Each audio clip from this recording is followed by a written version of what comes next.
మన Chiranjeevi vascular and multi speciality hospital దేశంలోనే best vascular and endovascular facilities and all multi speciality care. నమస్తే, welcome to Suman TV. నేను మీ anchor సిరి.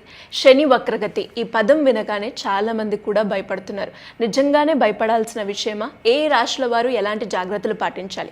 దీని గురించి ఈ రోజు క్లియర్గా విశ్లేషణ ఇవ్వడానికి మనతో పాటు ఉన్నారు వైదిక్ ఆస్ట్రాలజర్ ఉమా గారు. అడిగి తెలుసుకునే ప్రయత్నం చేద్దాం. నమస్కారం ఉమా గారు. నమస్తే అమ్మా. శని వక్రగతి అంటే ఏంటి? అండ్ చాలా మంది ఈ పదం వినగానే ఏదో అయిపోతుంది, నా జీవితంలో తెలియకుండానే ఏదో జరిగిపోతుంది అన్న భయాందోళనలో ఉన్నారు అని చెప్పొచ్చు. సో ఇలాంటి సమయంలో శని వక్రగతి ఎన్ని రోజుల పాటు ఉంటుంది? ఏ రాశుల వారు మనం మాట్లాడుకుంటే మేషరాశి నుంచి మీనరాశి వారికి ఎలా ఉంటుంది? ఏ సందర్భాల్లో జాగ్రత్తలు పాటించాలి ఉమాగారు? తప్పనిసరిగా అండి. సో ఈ సిరీస్ ఆఫ్ వీడియోస్లో శని వక్రము అంటే ఏంటి, తర్వాత అది ఏ రాశుల వాళ్ళకి ఎలాంటి ప్రభావితం అవుతుంది అనేటువంటిది చాలా డీటెయిల్గా చూద్దామండి.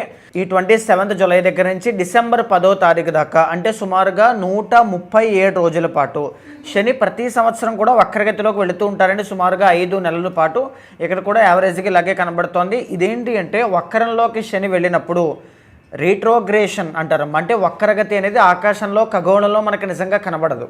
అది భూమి యొక్క సంచారం వల్ల మనకు అనిపించేటువంటి ఒక భ్రమ మాత్రమే. కానీ ఆ రీట్రోగ్రేషన్ జరిగినప్పుడు ఫలిత భాగంలో, అంటే ఆ జాతకుడికి కానీ లేకపోతే ఈ యొక్క దేశ గోచారంలో కానీ మార్పులు అనేటువంటివి కనబడతాయి. ఫర్ ఎగ్జాంపుల్ శని ఇప్పుడు రేవతి నక్షత్రం మీద ఉన్నారండి.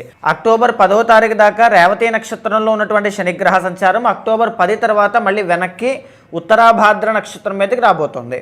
సో అయితే మనం డీటెయిల్గా చూస్తే ఈ రీట్రోగ్రేషన్ అంటే రీఎవాల్యూషన్, మనల్ని మనం రీచెక్ చేసుకోవడం.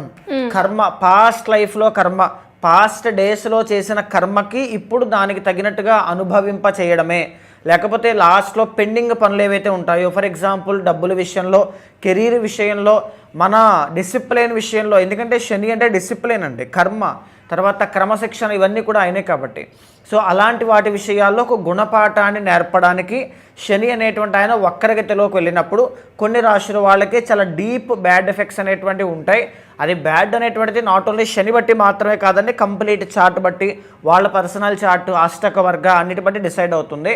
అయితే శని బట్టి కొన్ని డీప్ బ్యాడ్ ఎఫెక్ట్స్ ఉంటాయి, కొన్ని పాజిటివ్ ఎఫెక్ట్స్ అనేటువంటివి కనబడతాయి, కొంత పేషెన్స్ని టెస్ట్ చేసే పీరియడ్ కూడా కనబడుతూ ఉంటుంది, కొన్ని డిలేస్ అనేటువంటివి కనబడతాయి, కొత్త విషయాలు నేర్చుకుంటారు అని చెప్పొచ్చు, సమాజ సేవ సర్వీస్ అనేటువంటిది అంతా కూడా పెరుగుతుంది అని కూడా చెప్పుకోవచ్చండి. ఈ జూలై 27వ తారీఖు దగ్గర నుంచి డిసెంబర్ 10వ తారీఖు దాకా 12 రాశుల వాళ్ళకి శని వక్రము అనేటువంటిది ఎలాంటి ఫలితాలు ఇవ్వబోతోంది?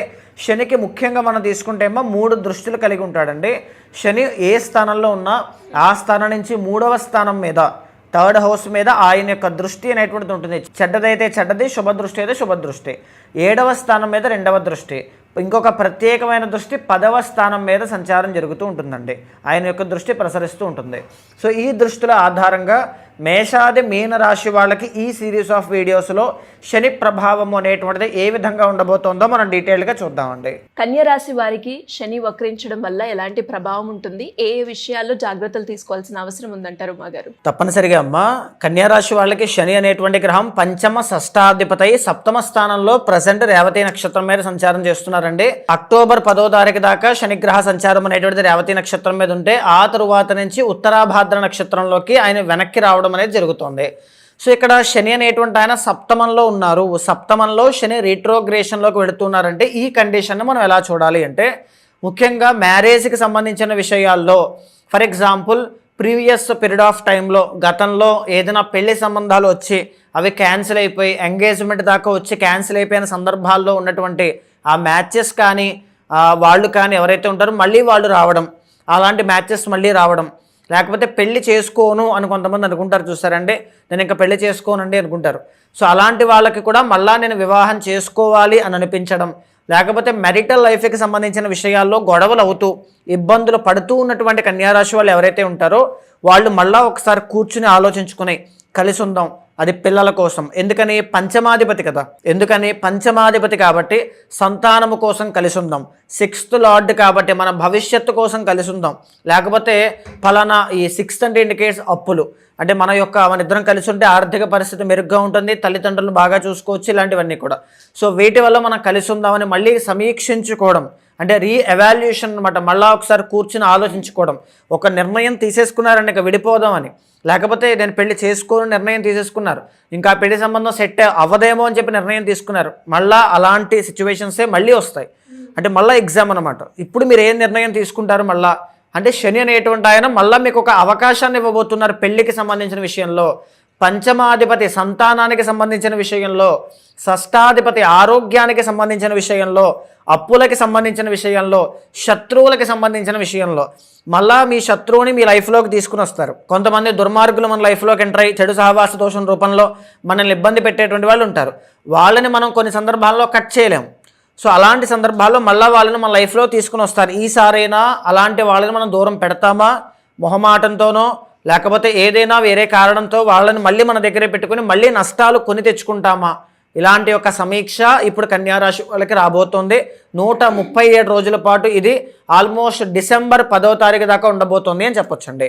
అయితే సప్తమంలో ఉన్నటువంటి శని యొక్క దృష్టి ఎక్కడ పడుతోంది? 9వ స్థానమైనటువంటి వృషభ రాశి మీద పడుతుంది. సో దీని మూలకంగా ఏం జరుగుతుంది అంటే మీరు ఎవరికైనా డబ్బులు ఇచ్చి మోసపోయినటువంటి సందర్భాలు చాలా ఉంటాయి. అయితే ఇప్పుడు ఈ 137 రోజుల్లో అలా మోసపోయినటువంటి వాళ్ళు ఎవరి దగ్గర అయితే మోసపోయారో అలాంటి వాళ్ళు మళ్ళీ మీ లైఫ్లోకి వచ్చి మళ్ళీ మీతో మాట్లాడుతూ కొంత జర్నీ చేసి మళ్ళీ మీ దగ్గర నుంచి లాభం పొందడానికి, డబ్బులు అడగడానికి, మాట సాయమో చేత సాయమో ఏదైనా పొందడానికి మిమ్మల్ని ఏమార్చేటువంటి అవకాశాలు ఎక్కువగా ఉంటాయి.